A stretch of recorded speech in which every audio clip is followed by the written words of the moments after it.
اس سے بہتر کیا ہو سکتا ہے کہ آپ لوگ you are in the comfort of your home, اپنے گھروں کے آرام میں صوفے پہ بیڈ پر بیٹھ کر کے آپ یہ سن رہے ہیں.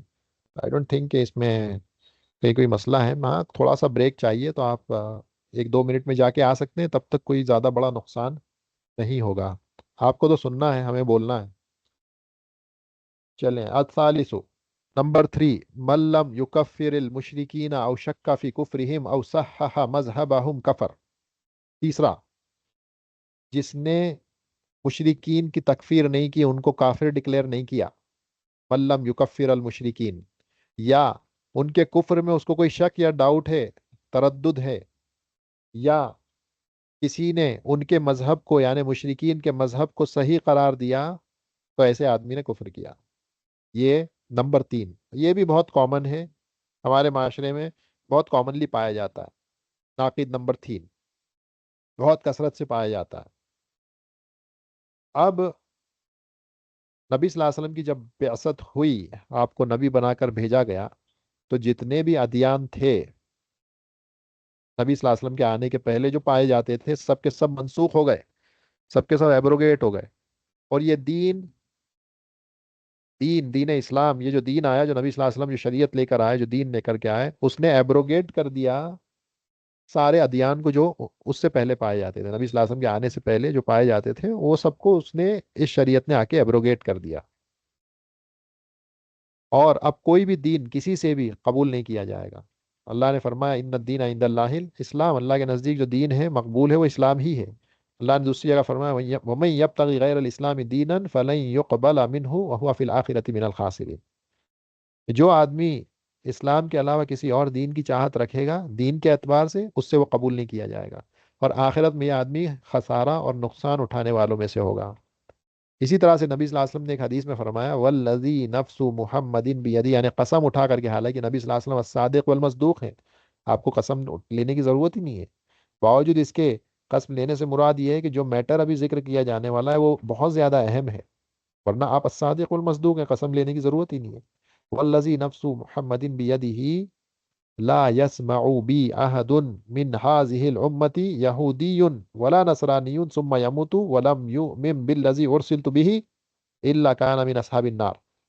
یعنی کوئی شخص میرے بارے میں اس امت کا سنے، چاہے وہ یہودی ہو، نصرانی ہو، اور پھر ثم یموت، اور اس حالت میں مر جائے کہ وہ اس کا ایمان اس چیز پر نہ ہو جسے میں لے کر کے آئے، شریعت پر، اس دین اسلام کو جو ملے اس پر ایمان نہ ہو، اور اسی حالت میں اس کی وفات ہو جائے، یعنی اس پر ایمان نہ رکھتے ہوئے وفات ہو جائے، یہود نصرانی کوئی بھی ہو، ایسا آدمی اصحاب نار، جہنمیوں میں سے ہوگا.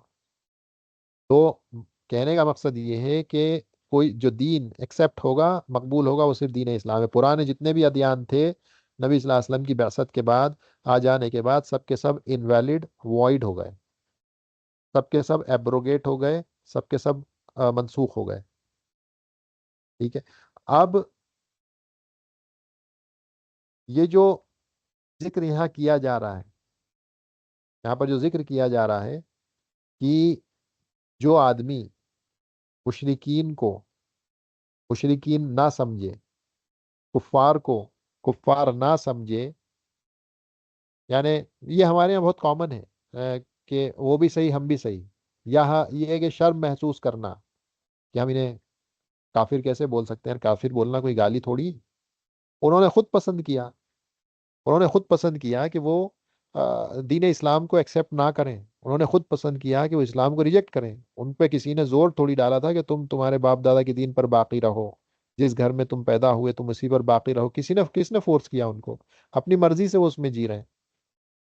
تو یہ کوئی گالی تھوڑی ہے کہ اگر کوئی کسی کو کافر کہہ دے. انفارچونیٹلی بڑے افسوس کی بات ہے کہ آج یہ سمجھا جاتا ہے کہ کسی کو اگر ہم نے کافر کہہ دیا گویا کہ جیسے گالی دے دی.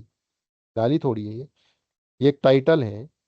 اور کفر کا مطلب یہ ہوتا ہے، کفر کا مطلب اصل میں آتے ہیں چھپانے کے معنی میں آتے ہیں. اسی لیے جو کسان ہوتا ہے نا، اسے بھی کافر کہا جاتا ہے لنگوسٹیکلی.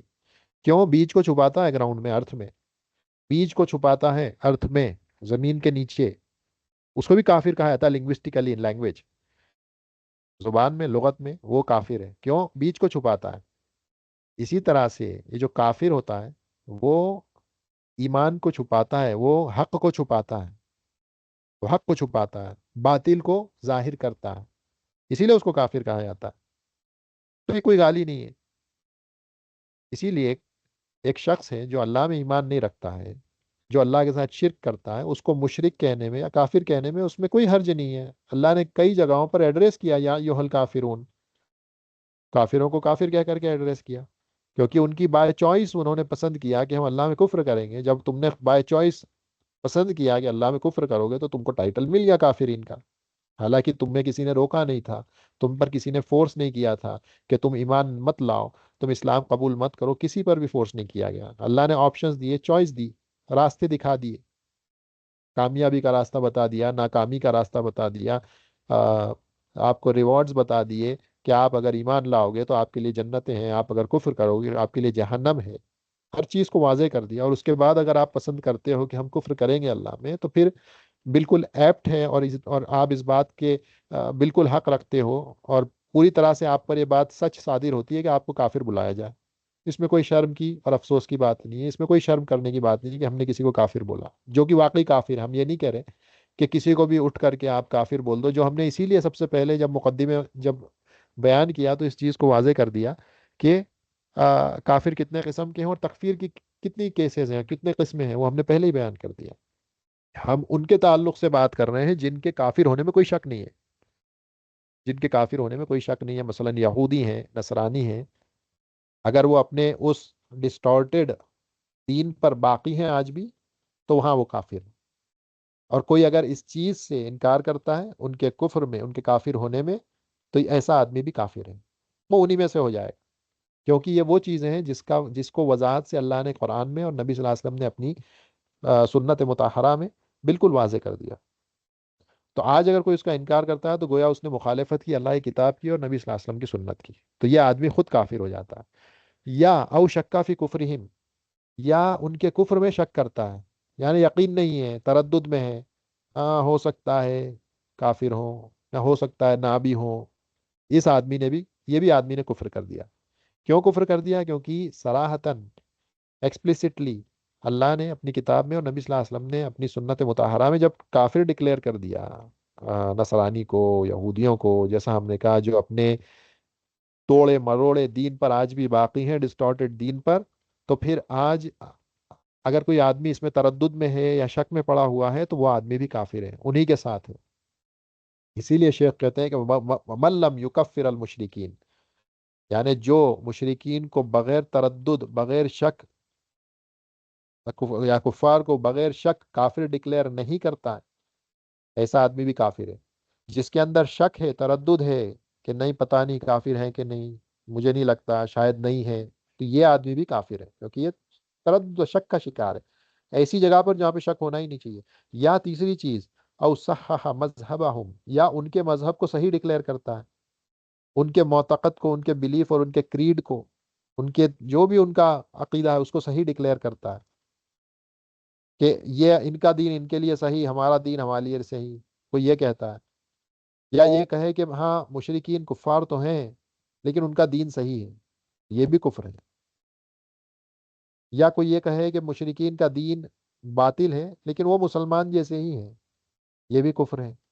یا جو بہت کامن ہے، جو کہتے ہیں کہ ہم درمیانی بات کرتے ہیں، ہم رشتوں کو جوڑنے کی بات کرتے ہیں، وہ کہے نہیں ان کا دین ان کے لیے، ہمارا دین ہمارے لیے، یہ ہمارا کیا بگاڑ رہے ہیں، یہ ان کا کام کر رہے ہیں، ہمارا کام کریں گے، وہ ان کے دین پر صحیح، ہم ہمارے دین پر صحیح، ایسا نہیں ہوتا۔ حق بس ایک ہوتا ہے، حق 10 نہیں ہوتے ہیں، 2 نہیں ہوتے، 4 نہیں ہوتے، حق بس ایک ہوتا ہے۔ تو یہ کوئی نہیں ہے، کوئی کہے نصارہ کا دین، نصرانیوں کا دین صحیح ہے، ان کی عبادتیں صحیح ہیں، وہ حق پر ہیں، ہم بھی حق پر ہیں، وہ بھی حق پر ہیں۔ یا جو آدمی نصرانی دین کی اتباع کرتا ہے وہ بھی صحیح ہے، وہ بھی جنت میں داخل ہوگا۔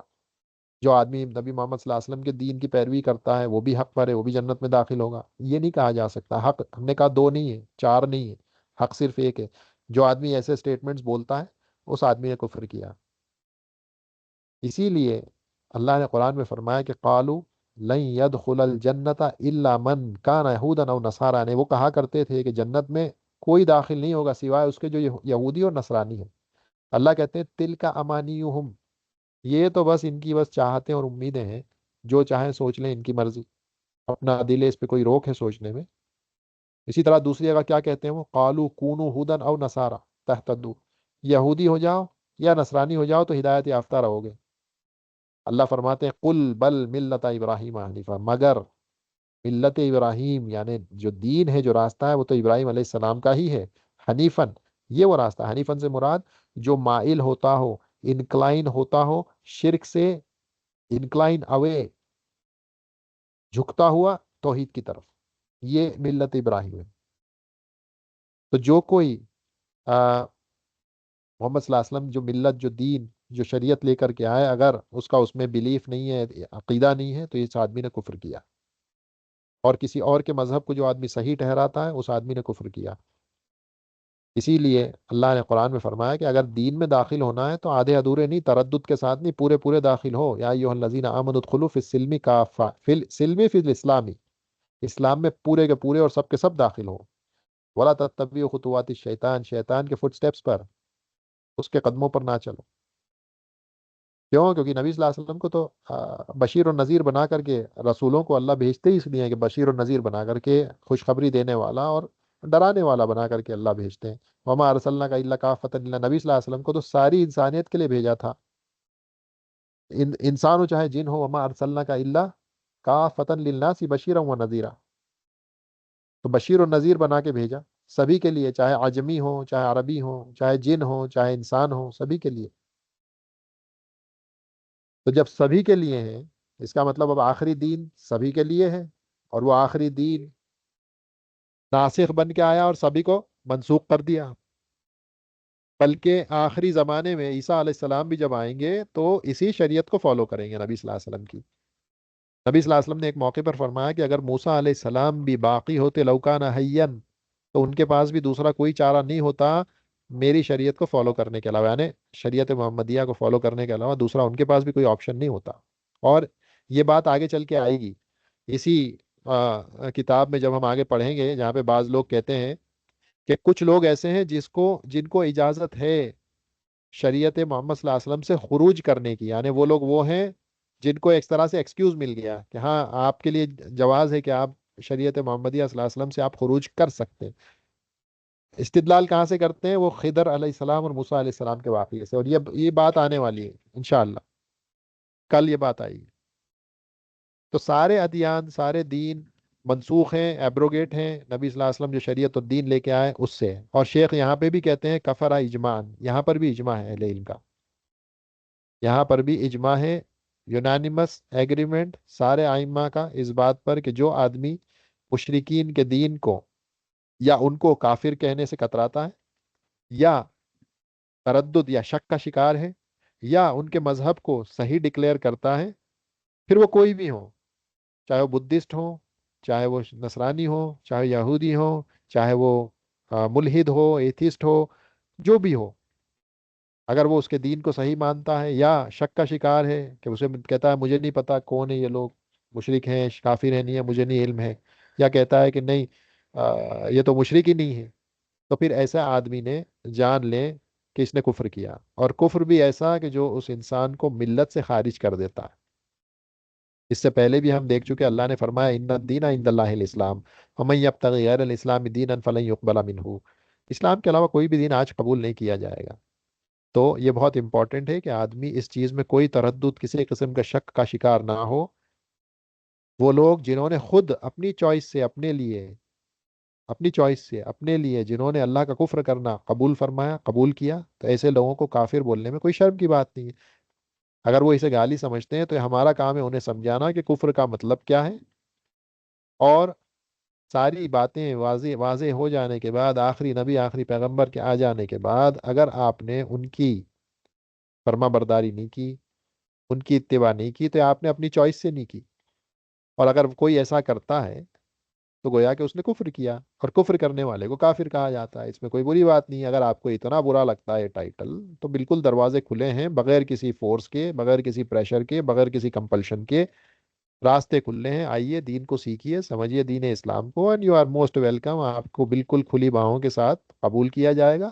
اور آپ اگر دین اسلام میں آتے ہو تو اللہ نے وعدہ کیا ہے کہ اس شخص کے جتنے بھی پرانے گناہ ہوں گے، ماضی میں اس نے کیے ہوں گے، کفر کی حالت میں، سب کے سب زیرو، میٹر اس کا زیرو ہو جائے گا، اور نئے سرے سے اس کی کاؤنٹنگ، اس کی جو ہے حساب کا انٹری رجسٹر میں پھر سے شروع ہوگی۔ اس سے بڑا فیور، اس سے بڑا فضل، اس سے بڑی رحمت اللہ کی طرف سے مخلوق کے اوپر اور کیا ہو سکتی ہے کہ ایسے آدمی کے میٹر کو زیرو کر دیا جا رہا ہے اس کی کتاب میں، اس کے گناہوں کے میٹر کو، جس نے زندگی کے مثلاً 60 70 80 سال گزارے۔ وہ مشہور واقعہ یاد ہوگا کہ نبی صلی اللہ علیہ وسلم، وہ یہودی بچہ جو آپ کی کبھی خدمت بھی کیا کرتا تھا، بیماری میں تھا، آخری وقت میں تھا، اس سے ملنے جاتے ہیں، اب بستر پہ پڑا ہوا ہے، یہودی بچہ، اور نبی صلی اللہ علیہ وسلم اس کی عیادت کے لیے جاتے ہیں، اس سے اسلام اور دین کی دعوت دیتے ہیں اس کو، وہاں پر جا کر کے وہ بچہ اپنے باپ کی طرف دیکھتا ہے، تو اس کا باپ اس بچے سے کہتا ہے آتی ابو القاسم، ابو القاسم مطلب اللہ کے رسول صلی اللہ علیہ وسلم کی بات مانو،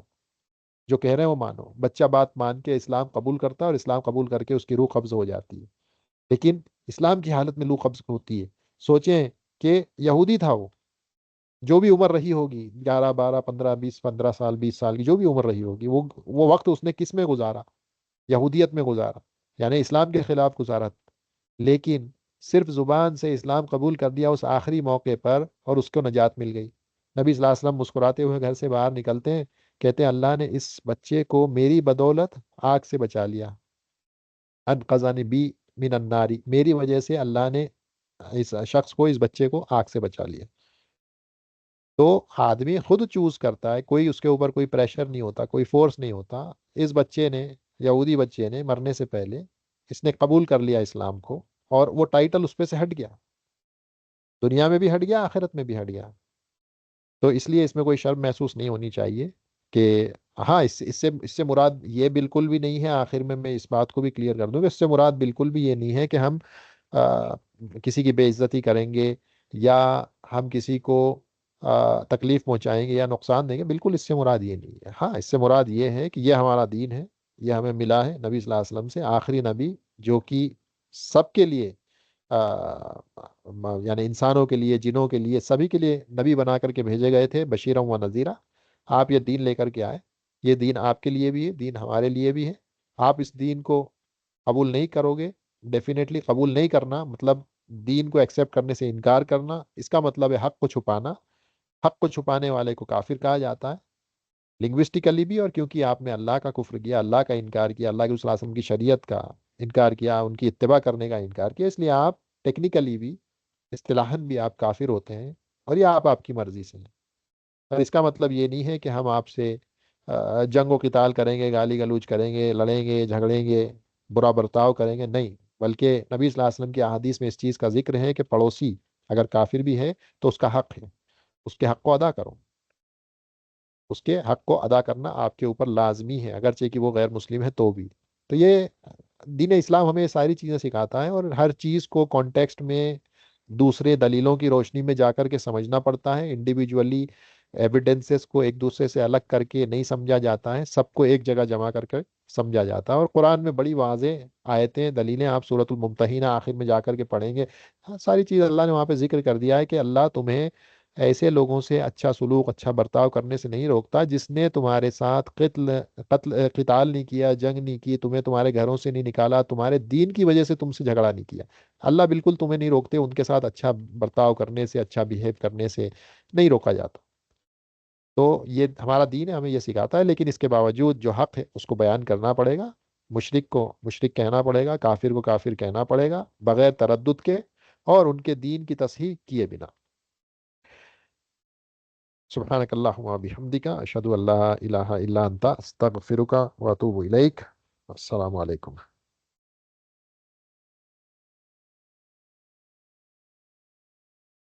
چلیے جی، تو یہ الحمدللہ آج کا ہمارا سیشن